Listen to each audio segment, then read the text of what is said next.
The high school team was always really good. Like, back, I always had like a really good tradition of like really excellent wrestling, and we were able to steal the state championship. Then senior year I won state. It allowed me to go to Oregon State.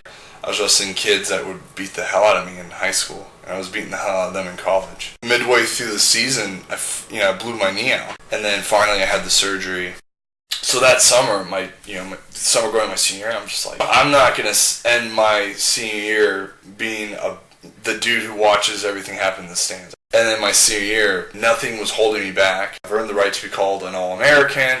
I can finally say that I'm considered to be one of the best wrestlers in the nation. That got kind of recognized. I was able to get a tryout with like WWE. I was able to get picked out of like 40 people from that tryout to be trained in the WWE wrestling system. I didn't look for pro wrestling. Pro wrestling found me. Finally, like after a year, I was actually having matches. I was actually being put on TV a little bit. Things were going in the right direction. I was in NXT, so I was hungry. I want to get on the main roster. The thing is, a lot of people don't realize in NXT, if you get hurt, you're kind of screwed. And that's what happened to me. I had a year in, I was just starting to win matches, and I blew out my shoulder. The coach at the time, he's like, yeah, you need to go see the doctor. They get an MRI, and they say, well, we need to repair your shoulder. And the new head coach, he was like, Clay, you should go home. I come back from that trip, I feel like new, I feel fresh, dude. I feel like I'm ready to officially make a comeback. I finally have a match.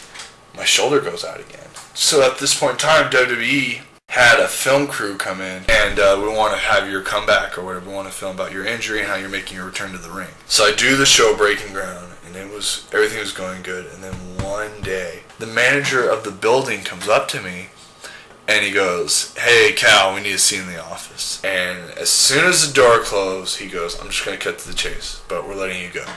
I'm too young to think I need to quit and stop at something. I'm just going to train my body, my mind.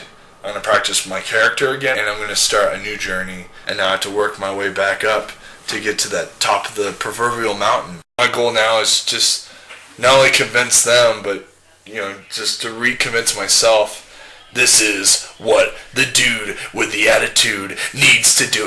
And if anyone has any adversity and stuff, don't forget what your main goal is. Just because something happens to you and you have to think, oh, it's over, it's done. Nothing's ever over and it's done. Like, nothing.